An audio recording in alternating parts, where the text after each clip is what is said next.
Welcome to Hidden Chapters. Everything followed procedure. That's how the problem survived. Let's begin. They didn't need me for my experience. They needed my silence. The words were simple. The omissions weren't. They didn't call it a translation task. That was the first sign something was off. It happened after midnight, when most decisions are already made and paperwork feels optional. A knock at my door. Two officers I knew well enough not to ask why they were there. One of them didn't bother with introductions. "You still speak the local dialect?" he asked. I said yes. "Good," he replied. "We need you for 10 minutes. Unofficial. Unofficial is a word people use when they want the benefit without the responsibility. I followed them to a small administrative building near the edge of the compound. No cameras in the hallway. No signs posted. Just a single room with a table, 3 chairs, and a local man sitting very still in one of them. Another civilian stood outside the room with a soldier I didn't recognize. Family. I could tell from the way the man inside kept glancing toward the door without turning his head. They explained the situation quickly and carefully. There had been an incident. A misunderstanding between local authority and civilians. Raised voices. Physical contact. Nothing officially violent. Nothing that required escalation, yet. They needed to clarify what had been said. Not record it. Clarify it. I sat down across from the man and introduced myself in his language. His shoulders dropped slightly when he realized I understood him. People relax when they think they're finally being heard. That's dangerous. He spoke quickly at first, words stacking on top of each other like he'd been holding them too long. He described shouting. Orders given and ignored. Someone pushed to the ground. Someone else intervening. A threat made, not with a weapon, but with a promise. I listened. Then I translated. But not everything. I could feel the weight of the room shift each time I paused. The officers watched my face more than his. They weren't listening for accuracy. They were listening for consequence. When he mentioned his son, a teenager pulled into the incident by proximity, not action, I hesitated. Not long enough to be obvious. Just long enough to decide. I translated around it. Not falsely. Selectively. I left out the sentence that would have changed how the room felt.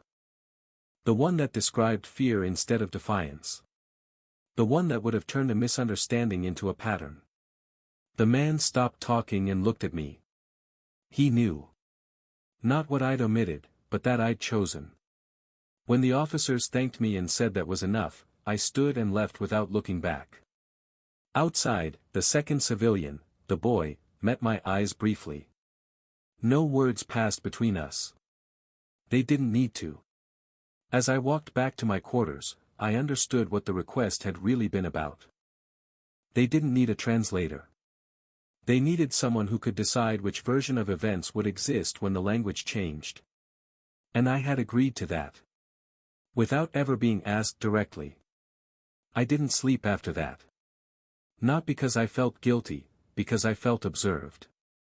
Not watched by people, but by consequences that hadn't arrived yet. When language is used as leverage, it doesn't push back immediately. It waits. The next morning, the incident was already being described in smaller terms.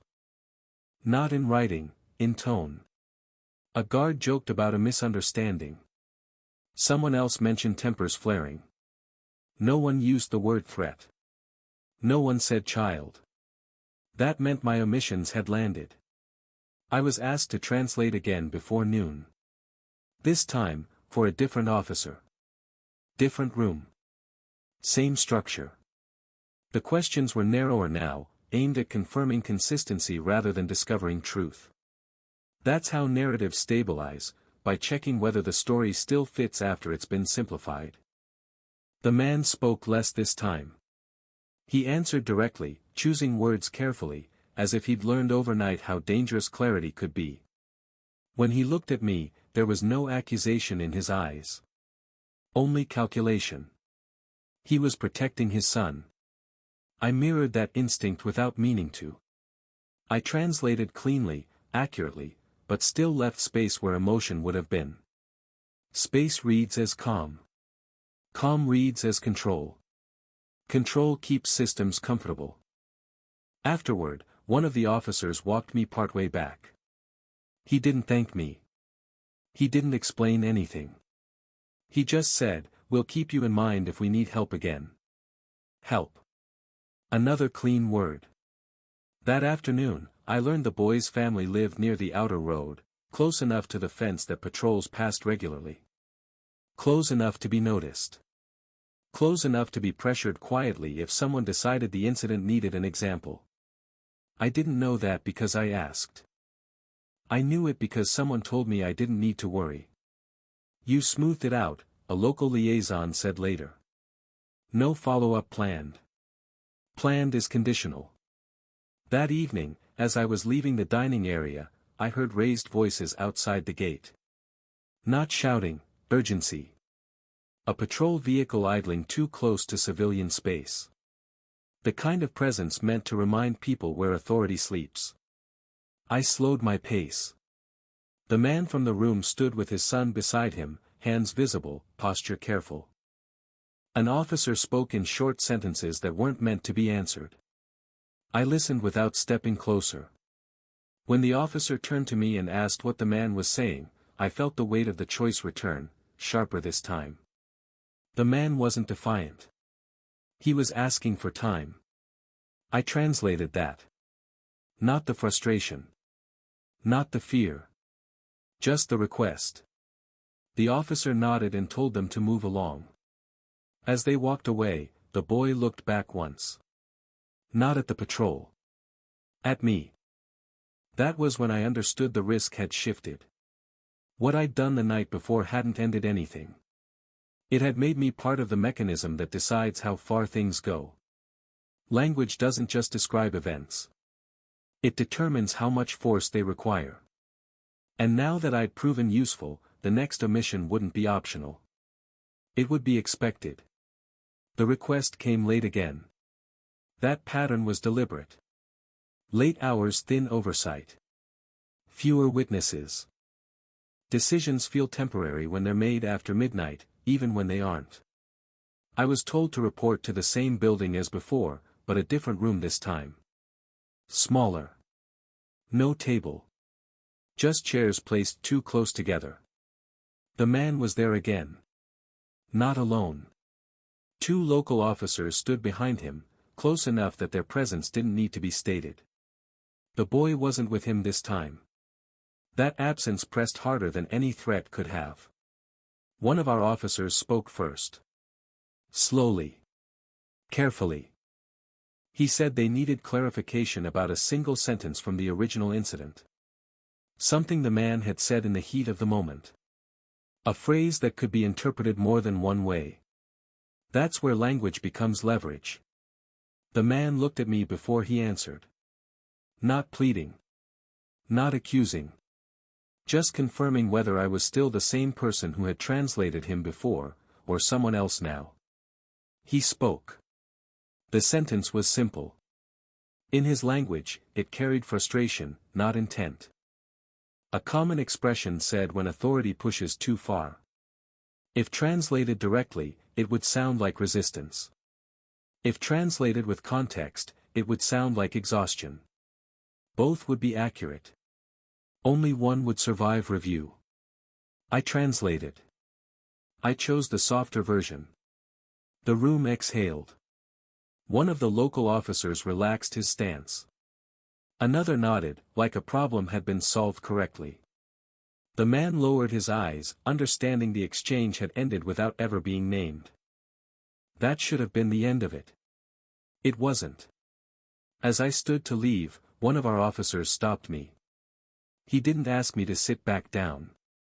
He just said my name, the way people do when they want to extend a conversation without acknowledging it. "You understand why we're being careful," he said. It wasn't a question. I said yes. Good, he replied. Because there are other incidents. Other misunderstandings. And we need consistency. Consistency is how exceptions become policy. As I walked back through the hallway, I noticed something new. A list taped near the door. Names. Locations. Short notes written in a neutral hand. Not accusations. Not charges. Markers. The man's name was there. So was his address. I didn't comment. Commenting creates record. Instead, I memorized it and kept walking. Outside, the compound felt quieter than usual. Not peaceful, restrained. Like everyone was waiting for something to either resolve or escalate. I thought about the boy again. About how close he lived to the fence. About how patrols had already started to linger.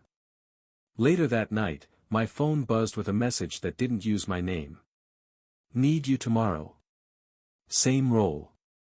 No explanation. No details. Just expectation. That's when I understood the real shift. I wasn't being used because I spoke the language. I was being used because I had already proven I would choose which version of the truth was safest. And once you make that choice once, silence stops being an option. By the next morning, the incident had a shape. Not a file. A direction. People spoke about it the same way, using the same softened phrases, pausing in the same places. That doesn't happen naturally. That happens when language is repeated carefully enough that it stops sounding chosen.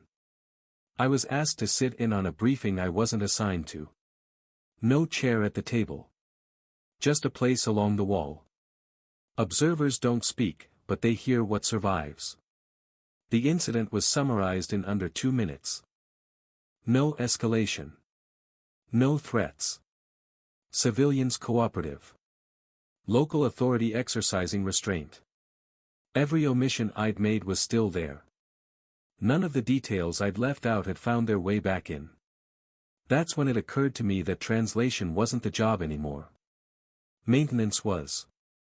After the briefing, an officer I hadn't met before stopped me in the hallway. He didn't introduce himself. He didn't need to. You're consistent, he said. That matters. Consistency again. I nodded, non-committal. He leaned closer, lowering his voice. There's another situation. Different location. Same dynamic. We'd prefer the same outcome. Outcome. Not understanding. Not accuracy. Outcome. That afternoon, I was driven to a neighboring area I hadn't worked in before. Same structure. Same questions. Different people. A local woman this time, shaking hands folded tightly in her lap. Her brother stood outside with 2 soldiers, visible through the glass. She spoke slowly, carefully. She'd learned already. When she described what had happened, a checkpoint, raised voices, a weapon lifted but not aimed, I could feel the room waiting. The officers weren't listening to her. They were listening to me. I translated. Again, selectively. I removed the part where fear tipped into anger. I softened the part where authority crossed into threat. I left space where accountability might have been. No one corrected me. No one asked for clarification. That silence felt heavier than approval. As we left, the woman caught my sleeve briefly. Not enough to be noticed. Will they leave us alone now? She asked in her language. I didn't answer immediately. Because I didn't know. I told her what would keep her safe in that moment. Keep doing what you've been doing, I said. Stay calm. Stay visible. She nodded, accepting it because acceptance is sometimes the only option offered. Back at the compound, I found another list on the wall. Longer now. More names. More addresses. Patterns emerging. This wasn't about one incident. It was about refining a method. Using language to smooth friction. To prevent escalation. To make authority lighter, not by changing behavior, but by controlling how it was described. And the more it worked, the more it was repeated. That night, I received a message from a number I didn't recognize. They came by again, it read. They asked for you. It was from the man. I stared at the screen longer than I should have. They weren't just using my words to shape reports. They were using my presence to apply pressure. And my silence to make it invisible. After that message, I stopped being anonymous. Not officially. Not on paper.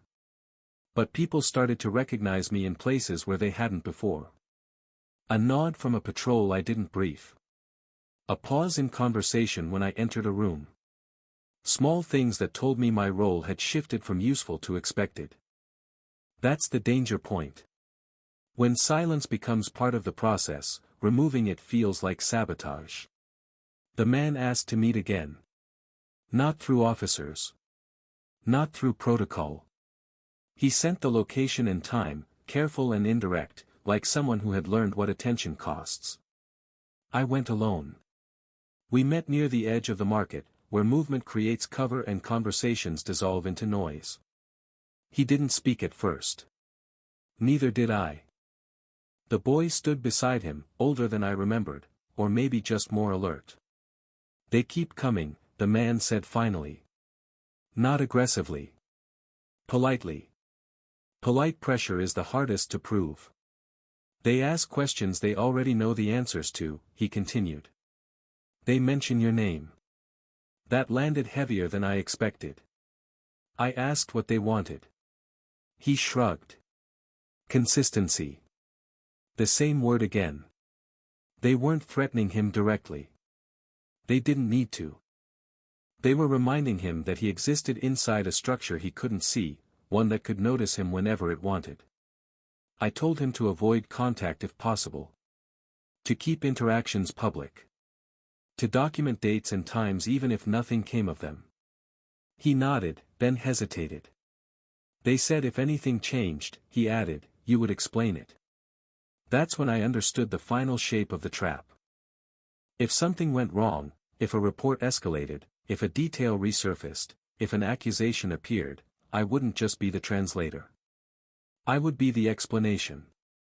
That night, I received another request. Another location. Another misunderstanding. The tone of the message was calm, almost friendly. I didn't respond immediately. Instead, I pulled up my previous translations. I replayed the words in my head, comparing what had been said to what had been recorded. Each omission had seemed small. Reasonable. Justifiable in isolation. Together, they formed something else. A corridor. One where authority moved freely while civilians adjusted their behavior quietly, never sure which version of their words would survive. The next morning, I declined the request. Not openly. Not confrontationally. I said I was unavailable. The reply came back faster than expected. Understood. We'll handle it. That sentence bothered me more than any demand could have. Handling meant removing variability. Removing variability often means removing people. I spent the rest of the day waiting for something to happen. Nothing did. Which meant something had. Late that evening, my phone buzzed again. Same unknown number. They asked different questions today, the message read. They didn't mention you. I stared at the screen, unsure whether that was relief or warning. Because when systems stop using you, it's rarely because they no longer need the function. It's because they've found another way to achieve the same result. Without witnesses. I didn't hear about what happened next from any official channel. That told me everything. The first sign was absence. No follow-up requests. No quiet check-ins. My name stopped circulating in places where it had briefly carried weight. When systems stop referencing you, it's not forgetfulness, it's replacement. 2 days later, I saw the patrol near the outer road again. Different personnel. Same posture. They spoke to the man longer this time. Not aggressively. Not openly confrontational. They stood where neighbors could see them, where silence would do the work words didn't need to. The boy stayed inside. I didn't approach. Intervention would have created a record. Records invite inquiry. Inquiry invites scrutiny. Whatever version of events was being maintained couldn't survive that. That evening, the message finally came. Not from the man. From his sister. They took him to answer questions, it read. They said it would be quick. Quick is another word that doesn't mean what it says. I tried calling the number back. It rang twice, then stopped. Not declined. Not disconnected. Just, ended.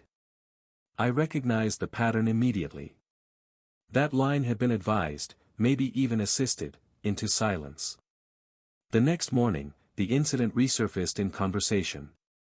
Still calm. Still resolved. But now the language had shifted slightly. Phrases like heightened tension appeared. Misinterpretation. Non-compliance.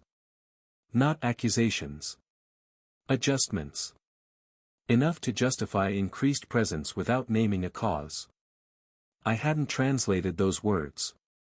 Someone else had. That was the moment I understood the risk I'd been insulating myself from. As long as I was involved, omissions were controlled. Selective. Consistent. Predictable. Without me, language became blunt. Safer for authority. More dangerous for civilians. I went to the administrative building that afternoon, not to demand answers, to observe. Different names on the door. Different officers in the hallway.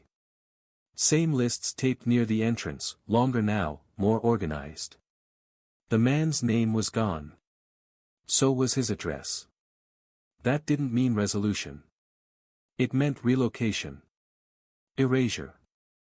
I asked no questions and left. That night, I finally slept, and dreamed in fragments of sentences without endings. Words hanging in the air, waiting for someone else to decide how they landed.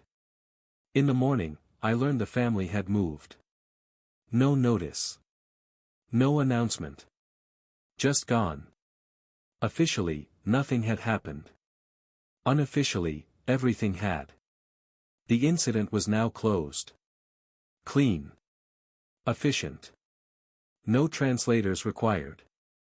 Language had done its job. It had reduced people to variables, then removed the variables entirely.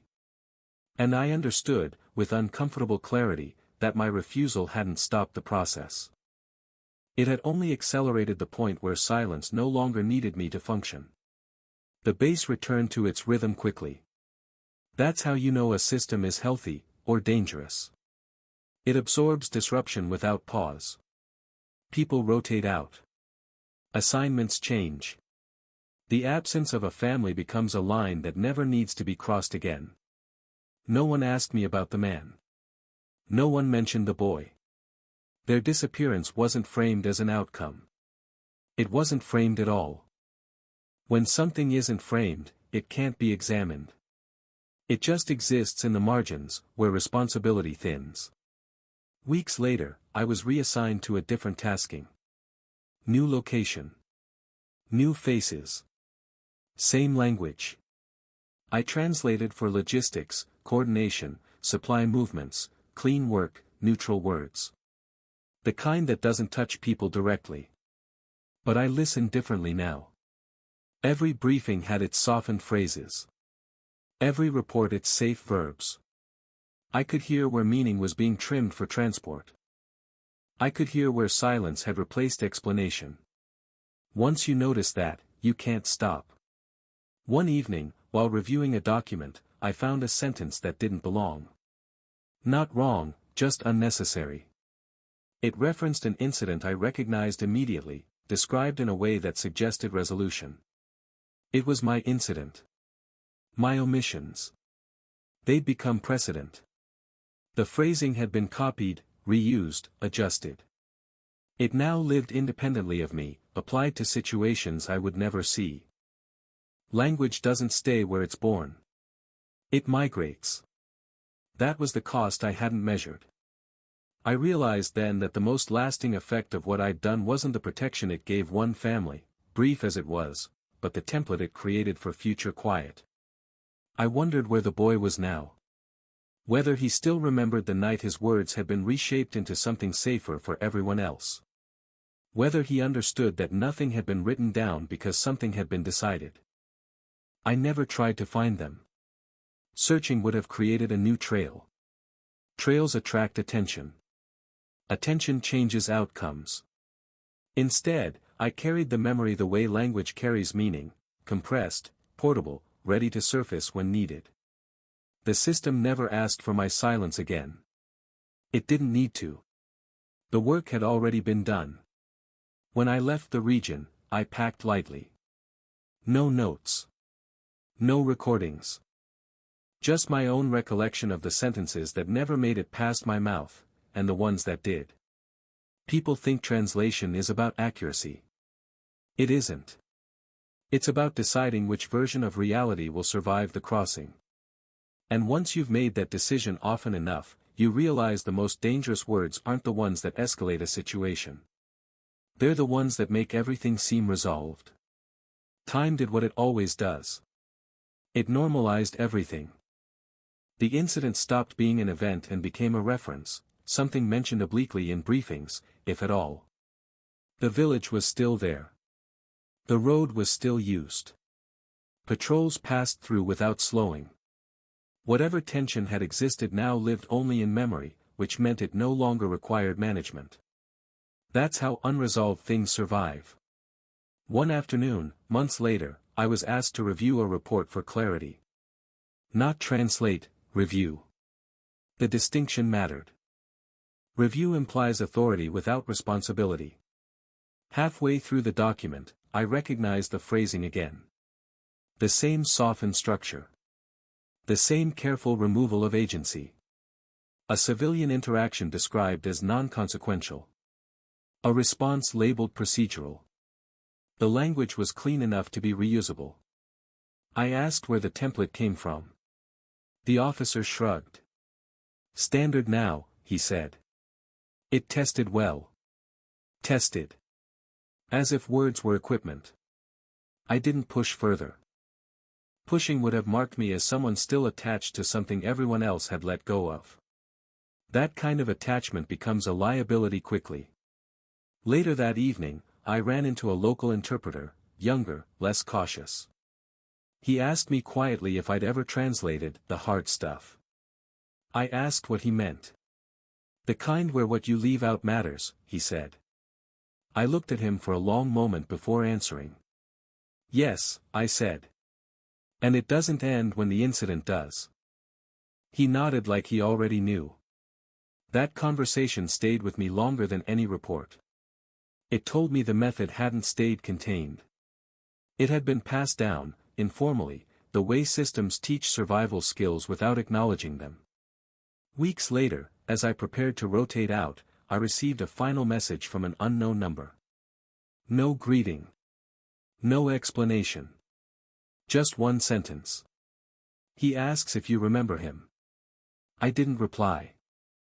Not because I didn't care, because any reply would reopen something that had been deliberately sealed. Contact would create trace. Trace invites interpretation. Interpretation invites action. Instead, I deleted the message and carried the question with me. Do I remember him? Of course I do. I remember the way he spoke when he thought accuracy mattered. I remember the way his son watched adults decide which words were safe.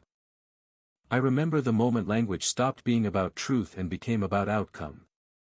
The system doesn't ask whether that's right. It asks whether it works.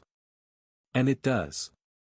The question no one asked, not in reports, not in briefings, not in training, was the only one that mattered. What happens to the people who live inside the sentences we erase? Years later, I heard the phrase again. Not in the field. Not even in uniform. It came up during a policy discussion, an abstract conversation about coordination, de-escalation, and information management. Someone used the same structure I had once relied on. The same careful neutral verbs. The same absence of agency that made responsibility difficult to locate. No one noticed. Why would they? The language worked. I realized then that the incident hadn't ended when the family disappeared. It had ended when the words survived long enough to be reused without context. When omission became a technique instead of a choice. That's the part no report captures. People think power comes from orders, or force, or visibility. But the real leverage is deciding which version of reality gets written down, and which one stays only in memory. I never learned what happened to the man. I never learned whether his son grew up believing silence was safety or simply inevitability. I hope he learned how to speak carefully. I hope he learned how to listen even more carefully. Because once you understand how language is used, you stop assuming it's neutral. Every translation carries a direction. Every omission carries momentum. The system didn't need me anymore. It had absorbed the method, refined it, passed it forward. New translators would be trained not in words, but in outcomes.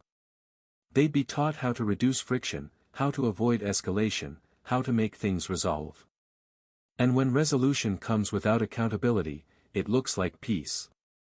Until it isn't. Sometimes, when I hear a report described as clean or non-consequential, I feel the weight of the sentences I never spoke. Not guilt, responsibility. The kind that doesn't expire just because your role does. If this story stayed with you, that's because it was never meant to be loud. It was meant to disappear quietly. The way people do when language decides they were never important enough to remain. And if there's one thing I learned from translating silence, it's this. What we choose not to say doesn't vanish. It just waits. Until someone else decides whether it should exist again. Not every consequence makes noise. If this story made you think, you'll find more like it on Hidden Chapters. Like the video and subscribe. For the next chapter. And what do you think mattered most? What happened, or what was never recorded?